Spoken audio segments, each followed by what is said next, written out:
Hello everyone, this is Jafar tech Kannada. ಸತ್ಯ ಮಾಹಿತಿಗಾಗಿ ಸ್ನೇಹಿತರೆ ನಮ್ಮ ಚಾನೆಲ್ಗೆ ಸ್ವಾಗತ.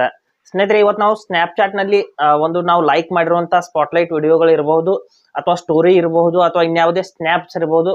ಇವುಗಳನ್ನೆಲ್ಲ ನಾವು ಯಾವ ರೀತಿ ಚೆಕ್ ಮಾಡೋದು ಅಂತ ಚರ್ಚೆ ಮಾಡೋಣ. ಯಾವ ಯಾವ ಒಂದು ಸ್ಟೋರಿಗಳನ್ನ ಲೈಕ್ ಮಾಡಿದೀವಿ, ಅಥವಾ ಯಾವ ಯಾವ ಒಂದು ಸ್ಪಾಟ್ಲೈಟ್ ವಿಡಿಯೋಗಳನ್ನ ಲೈಕ್ ಮಾಡಿದೀವಿ, ಅಥವಾ ಯಾವ ಯಾವ ನಾವು ಸ್ನ್ಯಾಪ್ಸ್ ಗಳನ್ನ ನಾವು ಲೈಕ್ ಮಾಡಿದೀವಿ ಅಂತ ಯಾವ ರೀತಿ ನೋಡೋದು ಅಂತ ನಾವು ಇವತ್ತು ಚರ್ಚೆ ಮಾಡೋಣ. ಹಾಗೆ ನಮ್ಮ ಚಾನಲ್ಗೆ ಮೊದಲು ಬಂದಿದ್ರೆ ದಯವಿಟ್ಟು ನಮ್ಮ ಚಾನೆಲ್ನ ಸಬ್ಸ್ಕ್ರೈಬ್ ಮಾಡಿ ಮತ್ತು ಪಕ್ಕದಲ್ಲಿ ಇರುವಂತಹ ಬೆಲ್ ಐಕಾನ್ ಅನ್ನು ಪ್ರೆಸ್ ಮಾಡಿ ನಮ್ಮ ತಂತ್ರಜ್ಞಾನ ಆಧಾರಿತ ಬೃಹತ್ ಕುಟುಂಬದ ಸದಸ್ಯರಾಗಿ.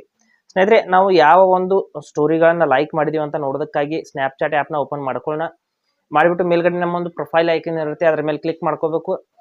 ನಂತರದಲ್ಲಿ ಈ ರೀತಿ ನಮ್ಮ ಒಂದು ಪ್ರೊಫೈಲ್ ಇಲ್ಲಿ ಓಪನ್ ಆಗಿದೆ. ನಂತರದಲ್ಲಿ ಕೆಳಗಡೆ ಸ್ಕ್ರೋಲ್ ಮಾಡಿಬಿಟ್ಟು ಇಲ್ಲಿ ಫೇವರೇಟ್ಸ್ ಅಂತ ಒಂದು ಆಪ್ಷನ್ ಇರುತ್ತೆ, ನೀವು ನೋಡಬೇಕಾಗುತ್ತೆ. ಇಲ್ಲಿ ನೋಡಿ, ಮೈ ಫೇವರೇಟ್ಸ್ ಅಂತ ಒಂದು ಆಪ್ಷನ್ ಇದೆ. ಅದರ ಕೆಳಗಡೆನೆ ಒಂದು ವ್ಯೂ ಆಲ್ ಅಂತ ಒಂದು ಆಪ್ಷನ್ ಇರುತ್ತೆ, ಅದರ ಮೇಲೆ ನಾವು ಕ್ಲಿಕ್ ಮಾಡ್ಕೋಬೇಕಾಗುತ್ತೆ.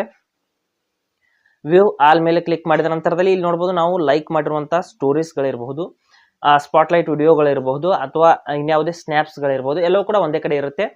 ನೀವು ಇಲ್ಲಿಂದ ಅವುಗಳನ್ನ ಚೆಕ್ ಮಾಡ್ಕೋಬಹುದು, ನಾವು ಯಾವ ಯಾವ ಒಂದು ಸ್ಟೋರಿಗಳನ್ನ ಲೈಕ್ ಮಾಡಿದೀವಿ ಅಂತ. ನೀವು ಯಾವುದಾದ್ರೂ ಸ್ನ್ಯಾಪ್ಚಾಟ್ನ ಒಂದು ಸ್ಪಾಟ್ಲೈಟ್ ವಿಡಿಯೋಗಳನ್ನ ಕೂಡ ಲೈಕ್ ಮಾಡಿ ಇಟ್ಕೊಂಡ್ರು ಕೂಡ, ಅಥವಾ ರೀಲ್ಸ್ಗಳನ್ನ ಇಲ್ಲಿ ಲೈಕ್ ಮಾಡಿ ಇಟ್ಕೊಂಡ್ರು ಕೂಡ ಇರುತ್ತೆ.